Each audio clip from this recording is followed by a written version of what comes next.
India's diplomatic outreach shines light on Pakistan's global terror network.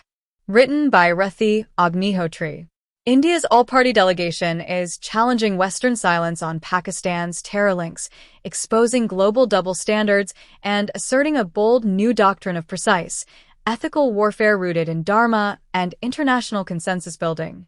The Nigerian army recently arrested 4 Pakistani nationals over alleged ties to terrorism. The arrested Pakistanis were suspected of providing strategic and tactical training to the terrorists of Boko Haram and the Islamic State West Africa Province, ISWAP. Yet, how many international news reports did you come across giving prominent coverage of this news? In December 2023, a terrorist attack against Christians in Nigeria led to the loss of almost 200 lives, yet the incident was mostly ignored by the mainstream global media, despite the gut-wrenching statistics of casualties. What's even more intriguing is the fact that most accounts of the coverage attempt to camouflage the possible motives behind the attack by referring to terrorists as gunmen and, in general, trying to evade the context of the attacks. Numerous such terrorist attacks in Africa have been conveniently ignored by mainstream Western media.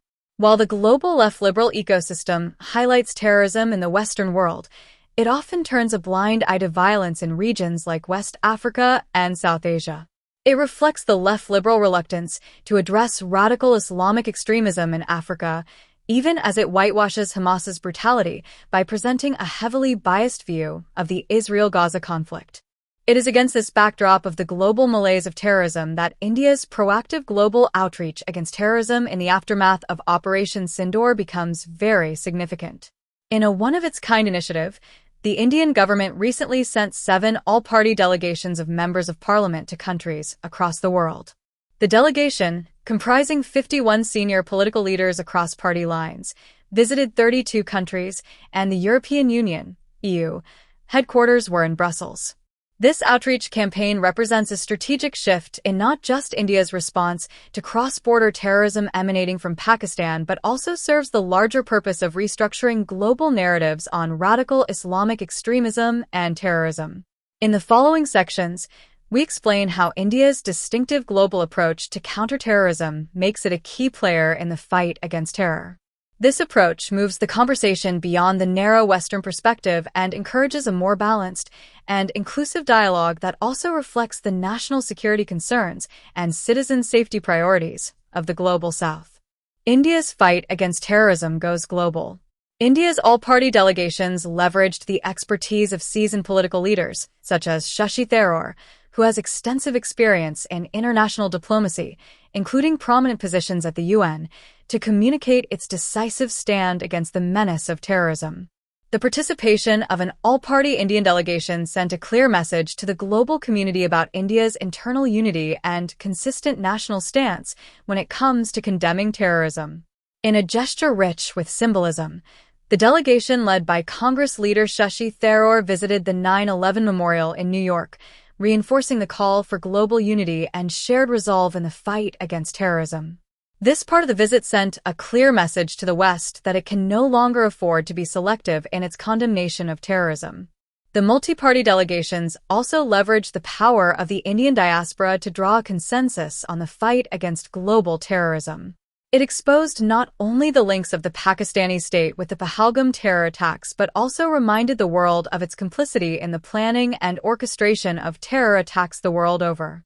While speaking at an event in Johannesburg, South Africa, the BJP delegate Anurag Thakur emphasized that Pakistan is the only country in the world where 52 entities and individuals have been named in the UNSC list over their connection to terrorism. Another delegate, Manish Tiwari, reminded the world of Pakistan's involvement in shielding Osama bin Laden, a state which could suck money out of the global coalition against terror led by the USA and Shelter, the biggest enemy of the USA, Osama bin Laden, and someone who is being hunted by the entire world, is the greatest testimony to Pakistan's doublespeak, he said.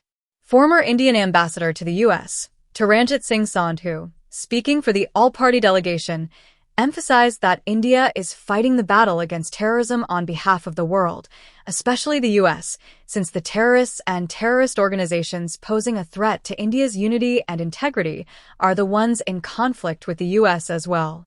In short, after Operation Sindoor, India's global outreach focused on highlighting a shared global experience of suffering from jihadi terrorism.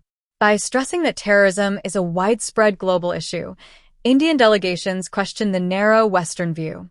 Every briefing also repeated two key points from Operation Sindoor. A. The strikes were targeted and only hit terror camps linked to UN-designated terrorists and groups. B. India can no longer overlook how deeply terrorism is embedded in the Pakistani state system. Operation Sindoor was not just a response to the Pahalgam attacks, it signaled a major shift in India's counter-terrorism approach. The Indian Prime Minister made it clear that Operation Sindoor now represents India's official policy. Any future terror act by Pakistan will be seen as an act of war and responded to accordingly. This marks a new model of dealing with terrorism, focused, intelligence-driven strikes instead of full-scale war. It also sets a precedent for a broader strategy that combines military action with diplomatic and economic pressure to counter terror on multiple fronts. The world has much to learn from India's Operation Sindoor. John Spencer, chair of urban warfare studies at the Modern War Institute, praised the operation in a detailed post on X, describing it as a massive victory and noting that the operation is still not completely over, despite the abrupt cessation of hostilities that followed it. He stated, India's restraint is not weakness, it is maturity. It imposed costs, redefined thresholds, and retained escalation dominance. India didn't just respond to an attack. It changed the strategic equation. An analysis of Operation Sindoor published by the Royal United Services Institute argues that while engaging in precision strikes targeting terrorist-linked infrastructure in Pakistan, India displayed unprecedented restraint and even accepted heightened operational risks to stick clearly to its strategic objective of dismantling terror infrastructure. This, as the piece argues further, signifies a new kind of warfare where the clarity of strategic messaging becomes as important as achieving victory. At a deeper level, Operation Sindoor reflects a multi-layered approach to warfare grounded in the principles of Dharma, where moral considerations guide strategic decisions, such as avoiding even military targets unless absolutely necessary. This stands in stark contrast to the West's aggressive, often indiscriminate misadventures in Iraq, Afghanistan, Syria, etc. Over the past decade, India has proactively used its bilateral and multilateral engagements, along with its presence in the UN, not just to raise the issue of Pakistan-sponsored terror, but to bring the world's attention to terrorism as a challenge for global peace and security. This includes efforts to curb terror financing, focus on fostering intelligence-sharing mechanisms in its bilateral partnerships, efforts to bring the issue of terrorism to the forefront of various multilateral groupings like BRICS, SCO, G20, etc., leveraging the United Nations to build a broad consensus on key global peace and security issues. Thus, India's global diplomatic efforts after Operation Sindoor should be seen as a continued part of its broader policy against global terrorism. Consolidating the global South against terrorism. A key aspect of India's foreign policy in the past decade has been uniting the global South as a collective voice. As India recently overtook Japan to become the world's fourth largest economy, its rise comes at a time when the old, Western-dominated world order is quickly fading. While the shape of the new global order is still unclear, India is playing a crucial role in helping define it by bringing the global South together on important global issues. Apart from addressing political leaders, members of the diaspora, and other dignitaries in Western countries and the Middle East, India's all-party delegations also visited nations in the global South including South Africa, Brazil, Panama, Guyana, Colombia, Sierra Leone, Algeria, Democratic Republic of Congo, Liberia, Ethiopia, and Egypt. While the Western countries visited by the delegations, including the US, UK, Germany, etc., largely paid their usual lip service to India's concerns, India's mission achieved remarkable success in the countries representing the global South. In a significant development, Colombia officially withdrew its earlier statement expressing condolences over deaths in Pakistan following India's Operation Sindoor and firmly backed India's position on terrorism. The president of Panama, José Raúl Mulino Quintero, also extended his support to India's resolute stand against terrorism. Guyana has also affirmed its support against terrorism to the all-party delegation and especially appreciated India's unity as displayed through the delegation's visit, cutting across party lines. In a symbolic show of solidarity, a moment of silence was observed in the parliaments of Sierra Leone and Liberia to honor the memory of the victims killed in the Pahalgam terror attack. Former Indian envoy Sujin Chinoy highlighted the significance of India's diplomatic outreach to Africa in the backdrop of the rising threat of terrorism in the region. The African Union comprises a very large number of countries, and recent UN reports suggest that this continent is no longer immune to global terrorism. Pakistan-sponsored terrorism has its tentacles spread across the world. The terrorist networks afflicting Africa also have linkages with networks based in Pakistan. In recent years, Africa has emerged as a major center for global terrorism, with groups like Boko Haram in Nigeria, Al-Shabaab in Somalia, Tanzania, and Kenya, as well as many others operating out of Mozambique. Particularly, the Sahel region of Africa has experienced a significant spike in terrorist incidents, he said. A thought-provoking piece by Stephen S. Inada, published in Newsweek, critiques what it sees as the West's disproportionate focus on conflicts in Israel and Ukraine, while ignoring the reality of terrorist violence in Africa and instead peddling a narrative that blames climate change for religious conflicts in Africa. Another piece published by AfricLaw critically interrogates the silence of the global community on the proliferation of radical Islamic extremism and terrorism in Africa. It argues that West Africa has turned into a new battleground for jihadists, and terrorism in the region has risen sharply from 2012 to 2022. The piece gives the example of Mozambique, where terrorists from the Islamic State groups are trying to create a new caliphate. Laying out alarming statistics regarding the prevalence of jihadi terrorism in Africa, the write-up urges the global community to immediately intervene and take necessary steps. As the Western world continues to sideline Africa, India finds itself in a strong position to strengthen its ties with African nations and build common ground on sensitive issues like terrorism. While China also has major interests in Africa, its approach is largely transactional and indifferent to human rights concerns.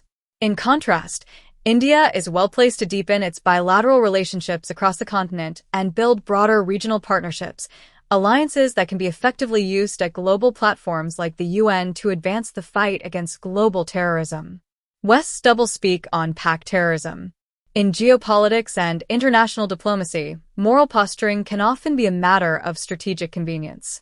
The West seems to have mastered the tricks of the trade, vociferously condemning terrorism when it suits its purpose and nonchalantly looking the other way when the victims of terrorism do not fall within the ambit of its field of strategic interest. The West's response to the Pahalgam terror attacks and its support for India's right to self-defense have been mostly lukewarm. Though many Western countries have formally condemned the attacks and expressed sympathy, these gestures ring hollow in the absence of any direct criticism of Pakistan's terror machinery. On the contrary, Western countries continue to appease Pakistan, evident in their ongoing silence about the Pakistani state's role in supporting terrorism and the indirect encouragement of its terror network through aid and support from various international organizations. Pakistan has been appointed as the chair and vice chair of two important United Nations Security Council (UNSC) committees, the Taliban Sanctions Committee and the Counter-Terrorism Committee. Pakistan was elected as a non-permanent member of the UNSC in June 2024, a position it will hold till December 31, 2026. Although the country's lead role in these committees is merely procedural, the fact that none of the major world powers made even the slightest attempt to question the decision is telling of the West's abject apathy towards India's national security concerns. Pakistan is likely to use its positions in these committees to twist the narrative on terrorism. While its actual influence may be limited, its close ties with China and growing rapport with the Trump administration could embolden it to misuse its chairmanship roles. Pakistan may try to falsely accuse India of backing terrorist attacks on its soil, especially by Baloch groups, and is also expected to once again raise the Kashmir issue at the UN. Moreover, despite India raising multiple alarms over the issue, The International Monetary Fund, IMF, sanctioned a $1 billion bailout package to Pakistan. Even as Defense Minister Rajnath Singh emphasized that the aid sanction to Pakistan is a form of indirect funding to terror, the IMF defended its decision, arguing that its board found that Pakistan had met all the targets and had made progress on some of the reforms and deserved the bailout approval.